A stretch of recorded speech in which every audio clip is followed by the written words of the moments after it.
नमस्कार मित्रांनो, चातुर्मासातील संकष्ट चतुर्थी बाप्पांना ही एक गोष्ट अर्पण करा आणि अपार लाभ मिळवा. नमस्कार मित्रांनो, श्री स्वामी समर्थ.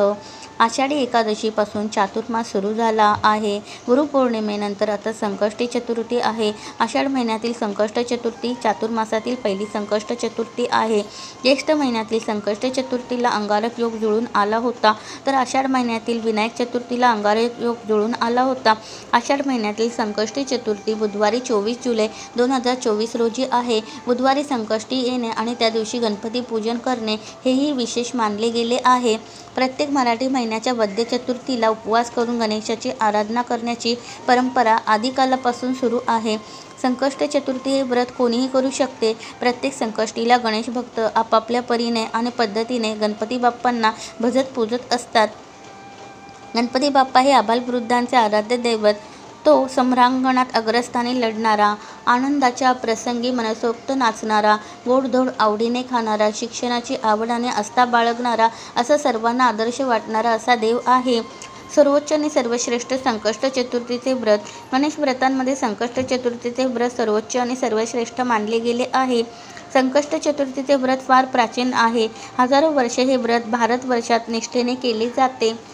यातून या व्रताची थोरवी दिसून येते. कोट्यावधी गणेश भक्त या दिवशी उपवास करतात. या व्रताचरणामुळे विघ्नहर्ता बाप्पा लवकर शुभफल देतो असे मानतात. धकाधकीच्या आणि व्यस्त जीवनामुळे चातुर्मासातील पहिल्या आषाढ चतुर्थीला इच्छा असूनही व्रताचरण करता येईलच असे नाही. त्यामुळे या दिवशी बाकी काही नाही जमले तरी गणपती बाप्पांना ही एक गोष्ट आवर्जून अर्पण करावी असे सांगितले जाते. बुधवारी गणेश पूजन. महादेव आणि पार्वती देवींचा पुत्र गणेश प्रथमेश मानला जातो.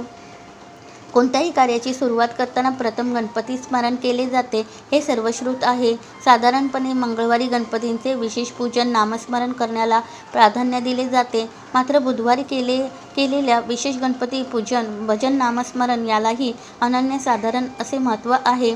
बुधवारी बाप्पांचे नामस्मरण लाभदायक असते.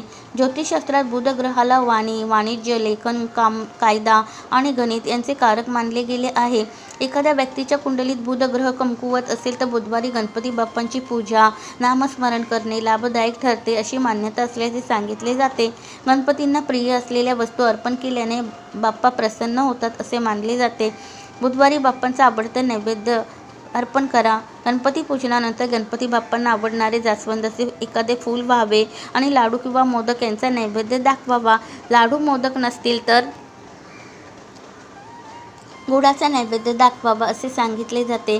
गणपती बाप्पांना आवडणाऱ्या वस्तू गोष्टी अर्पण केल्यास भाविकांसाठी शुभदायक ठरू शकते असे सांगितले जाते. तसेच गणपतींचा ओम गंग गणपतये नमः हा मंत्र 108 वेळा जितका शक्य असेल तितक्या वेळा म्हणावा असे म्हटले जाते.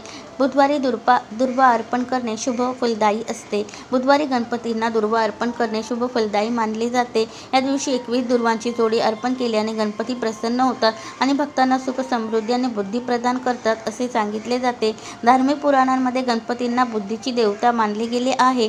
दुर्वा अर्पण केल्याशिवाय गणपती बाप्पांची पूजा पूर्ण होत नाही आणि पूजेचे पुण्यही लाभत नाही अशी मान्यता असल्याचे सांगितले जाते.